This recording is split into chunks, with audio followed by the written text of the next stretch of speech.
14 দফা দাবির ভিত্তিতে মাথাভাঙ্গা মহকুমা শাসককে স্মারকলিপি প্রদান। এদিন ডিওয়াইএফআই এর পক্ষ থেকে স্মারকলিপি প্রদান করা হয়। এদিন প্রথমে সংগঠনের পক্ষ থেকে মাথাভাঙ্গা জোনাল পার্টি অফিসের সামনে জমায়েত হন। তারপর সেখান থেকে তারা একটি মিছিল সংগঠিত করে পুরো মাথাভাঙ্গা শহর পরিক্রমা করে।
निर्माण करते হবে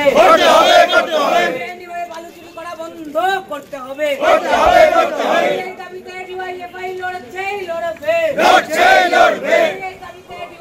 সংগঠনের দাবি মাথাভাঙ্গা মহকুমা জুড়ে সাম্প্রতিক বন্যায় ক্ষতিগ্রস্ত পরিবারগুলোকে দ্রুত পর্যাপ্ত ক্ষতিপূরণ প্রদান করা, নদী ভাঙন কবলিত এলাকায় স্থায়ী বাঁধ নির্মাণ, ভেঙে যাওয়া বাঁধগুলো দ্রুত পুনর্নির্মাণ, নদী থেকে বেআইনিভাবে বালি পাথর তোলা বন্ধ, কৃষকদের ফসলের ক্ষতিপূরণ, ভাঙন প্রবণ এলাকায় পুনর্বাসন, ত্রাণ বন্টনের স্বচ্ছতার দাবি রয়েছে তাদের। এদিনের এই কর্মসূচিতে উপস্থিত ছিলেন ডিওয়াইএফআই এর রাজ্য সম্পাদক মণ্ডলীর সদস্য সৃজিত গোস্বামী সহ অন্যান্যরা।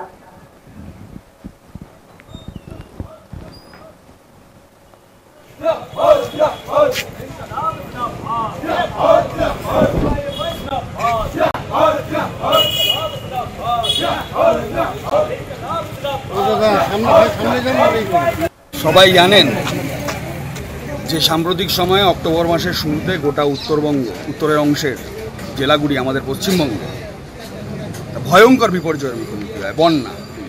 তাতে দাঁড়িয়ে এক বিপুল অংশের মানুষের জীবন, তাদের জান এবং মালের ক্ষতি হয়। আমরা এই কথা বলছি, এই বন্যা শুধুমাত্র প্রাকৃতিক রোষে হয়নি, লুটের জন্য, লোভের জন্য, চুরির জন্য, গাছ কাটা, বালি পাথর হওয়ার জন্য প্রকৃতির রোষকে ডেকে টানা হয়েছে। মানুষের হাতে তৈরি, লুটেরাদের হাতে তৈরি এই বন্যা। যে লুটেরাদের মাটা পশ্চিমবঙ্গে কলকাতা থেকে নিয়ন্ত্রিত হয় কালীঘাটে। রাজ্যের মুখ্যমন্ত্রী, শাসক দলের সর্বোচ্চ নেতা, প্রশাসনের আধিকারিকরা না থাকলে এই লুটের কাজকে সম্পন্ন করা যায় না। পশ্চিমবঙ্গের এই জীববৈচিত্র্য, যে ফ্লোরা এবং ফনা বিভিন্ন জায়গায়, তাকে ধ্বংস হচ্ছে একমাত্র এই লুটের কারণের জন্য। এই লুটের কারণের জন্য এই উত্তরবঙ্গের গোটা জেলা জুড়ে আপনার বন্যার কাজ, আপনার প্রাকৃতিক রোষের কাজ চলছে। আর এই সময় আমরা দেখলাম যে আপনাদের ত্রাণের কাজ মুখ্যমন্ত্রী কালী পুজোর থেকে বন্ধ করতে বলল।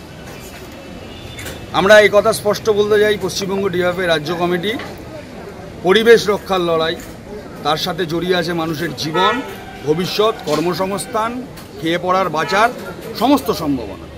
পরিবেশ রক্ষার লড়াই একটি আদ্যপান্ত রাজনৈতিক লড়াই। এই রাজনৈতিক লড়াইতে লুটেরা, যারা লুট করছে, চুরি করছে, চোর, গোটা পশ্চিমবঙ্গের সমস্ত চুরির নায়ক যারা, সেই তৃণমূল কংগ্রেস তার নেতা, আর গোটা দেশে বিজেপি এবং আরএসএস তার কর্পোরেট বাহিনী, তার বিরুদ্ধে আমাদের ব্যারিকেড করতে হবে। এই ব্যারিকেড জনগণের ব্যারিকেড, এই পৃথিবী, এই দেশ, এই বাংলা বাঁচানোর ব্যারিকেড। এই পরিবেশ বাঁচানোর লড়াই আমাদের শ্বাস প্রশ্বাস নেওয়ার লড়াই, শেষ নিঃশ্বাস অবধি বাঁচাবো।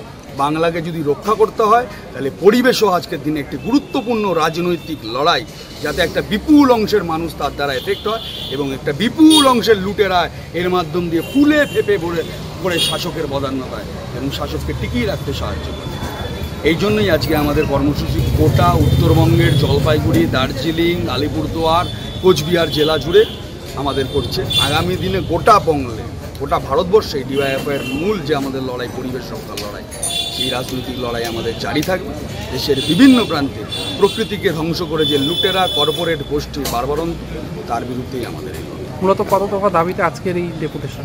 মূলত আমাদের দাবির ক্ষেত্রে আমরা বাঁধ মেরামতির কাজ, ওখানকার মানুষের সম্পূর্ণ ত্রাণ, তার কর্মসংস্থানের ব্যবস্থা এবং চোরাচালানকারীদের যে বিরুদ্ধে একদম আইনগত সর্বোচ্চ ব্যবস্থা নেওয়া, এই দাবিতে আমরা প্রাথমিকভাবে এই কথা আমরা আমাদের মহকুমা শাসক, বিভিন্ন জায়গায় যে আধিকারিক রয়েছেন তাদের কাছে আমরা জানাচ্ছি।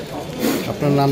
আমার নাম শ্রীজীব গোস্বামী, কোন পদে আছে? ডিওয়াইএফআই পশ্চিমবঙ্গ রাজ্য সম্পাদক মণ্ডলীর সদস্য। সবাই